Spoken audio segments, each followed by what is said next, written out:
Suara gamelan semakin keras. Seperti pesta yang diputar ulang dari masa lalu, ruangan bergetar hebat. Tirai berkibar liar. Dan udara menjadi begitu berat, hingga Andra sulit bernapas. Ia masih menggenggam tangan Mayang dengan sekuat tenaga. Wajah Mayang terlihat panik. Air mata mengalir deras.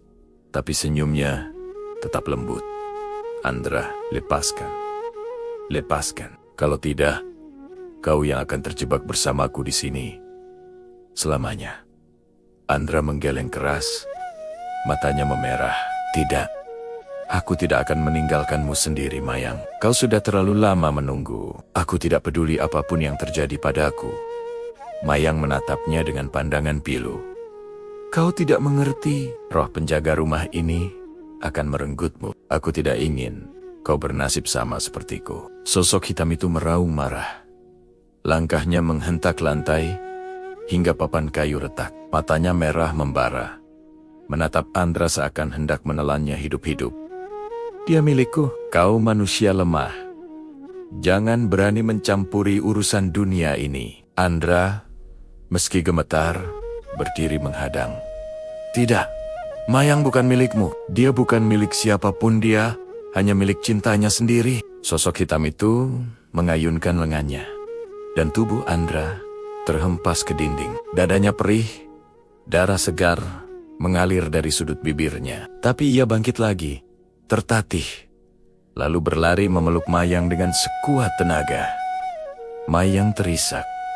Tubuhnya bergetar. Kenapa kau begitu bodoh, Andra? Andra tersenyum samar, meski tubuhnya penuh luka. Karena aku mencintaimu, Mayang. Meski aku tahu kau bukan lagi manusia, hatiku memilihmu. Tangisan Mayang pecah. Ia menutup wajahnya di dada Andra. Tubuhnya dingin, tapi terasa begitu nyata. Andra, jangan lakukan ini. Aku tidak ingin kau terjebak di sini. Sosok hitam itu meraung makin keras. Tiba-tiba, dinding kamar retak, atap bergetar. Rumah gadang seperti hendak runtuh. Andra, waktu kita habis. Kalau kau tidak pergi sekarang, kau tidak akan pernah bisa keluar. Teriak Mayang putus asa. Tapi Andra justru semakin mengeratkan pelukannya. Kalau aku harus tinggal, biarlah aku tinggal bersamamu. Aku tidak sanggup membiarkanmu sendirian lagi. Tiba-tiba, cahaya terang menyelimuti tubuh Mayang. Gaunnya berkibar. Rambutnya terangkat. Wajahnya bersinar indah, meski dipenuhi air mata. Andra, cintamu telah membebaskanku. Andra menatapnya bingung. Apa maksudmu? Mayang tersenyum di tengah tangis. Selama ini aku terikat karena rasa penyesalan. Aku menunggu cinta yang tak pernah kembali.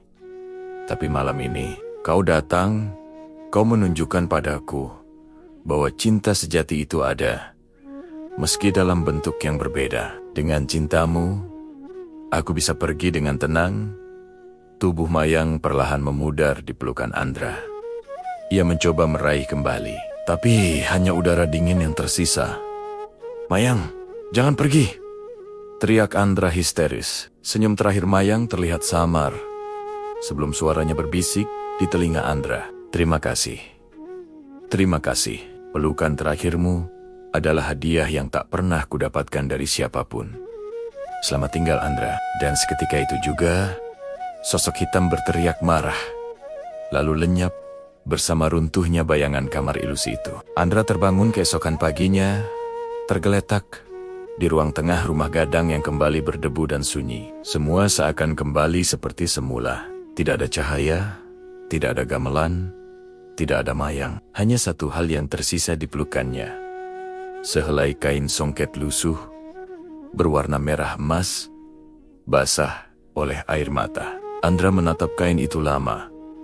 Matanya berkaca-kaca. Ia tahu Mayang sudah benar-benar pergi. Tapi kenangan rasa hangat dalam pelukan terakhir itu akan selalu tertinggal dalam hatinya.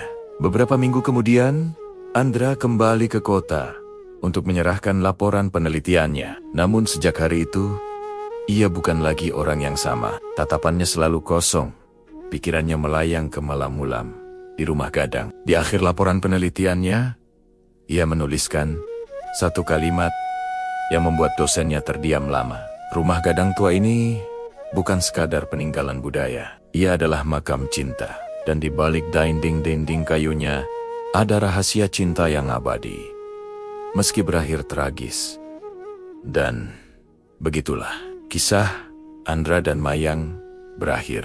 Bukan dengan kebahagiaan, tapi dengan pelukan terakhir yang menyatukan dua hati dari dunia berbeda. Cinta yang indah, sekaligus menyeramkan. Sebuah rahasia yang hanya akan dikenang oleh orang-orang yang berani masuk ke rumah gadang tua itu.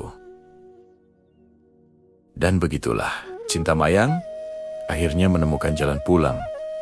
Bukan dengan kebahagiaan, tapi dengan pelukan terakhir yang membuatnya bisa pergi dengan tenang. Andra kehilangan, tapi sekaligus menjadi saksi cinta abadi yang tak pernah tersampaikan. Kadang, cinta tidak selalu berakhir dengan bersama. Ada kalanya cinta justru mengajarkan arti kehilangan.